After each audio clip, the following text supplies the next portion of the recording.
বৃদ্ধি কৰিলে অসম চৰকাৰে 1200 টকা এক্সট্ৰাকে দিব, অৰ্থাৎ 9000 পাই থকা আশা ছুপাৰভাইজাৰজনীয়ে 10200 টকা 1 অক্টোবৰ 2025 পৰা 1 অক্টোবৰ 2025 পৰা পোৱা আৰম্ভ হ'ব।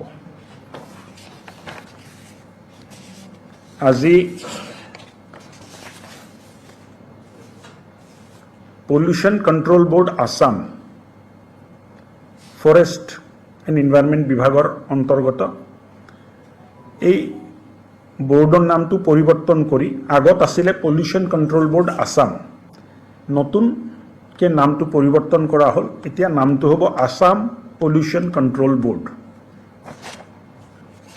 লগতে আজি কেবিনেটে 146 চৰকাৰী সংস্থান, অফিচ, স্বাস্থ্য কেন্দ্ৰ, অংগনবাড়ী কেন্দ্ৰ আৰু বেলেগ ইনফ্ৰাষ্ট্ৰাকচাৰ প্ৰজেক্টৰ কাৰণে বসুন্ধৰাত লেণ্ড সেটেলমেণ্ট কৰিলে, এলটমেণ্ট কৰিলে। শোণিতপুৰত 108টা প্ৰস্তাৱ আৰু গোলাঘাটত 38টা প্ৰস্তাৱ আজি স্বীকৃতিপ্ৰাপ্ত হ'ল। লগতে ষ্টেট কেবিনেটে আজি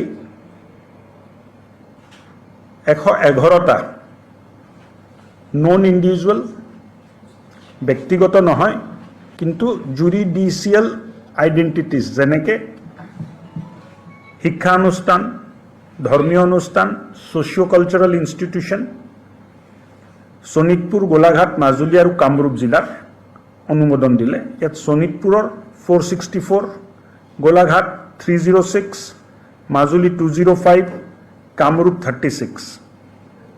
মিছন বসুন্ধৰা 3 আণ্ডাৰত digitalize allotment or settlement of land to non individual judicial identities আজি কেবিনেটে অনুমোদন দিলে। আজি কেবিনেটৰ মুখ্য সিদ্ধান্ত এইবিলাকেই আছিল। আমাৰ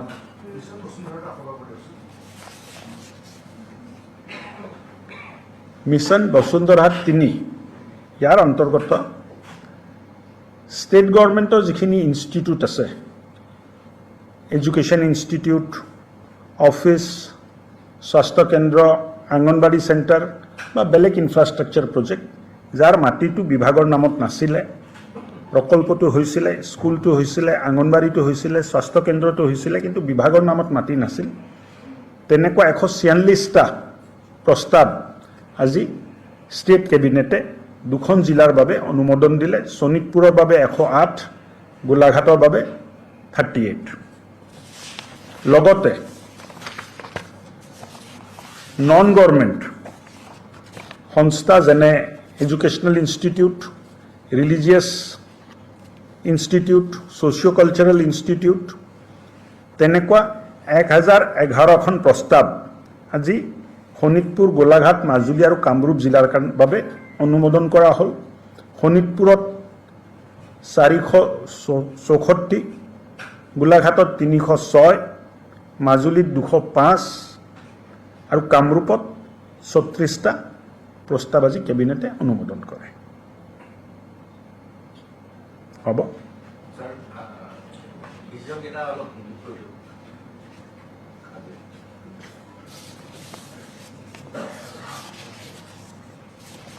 आज आसाम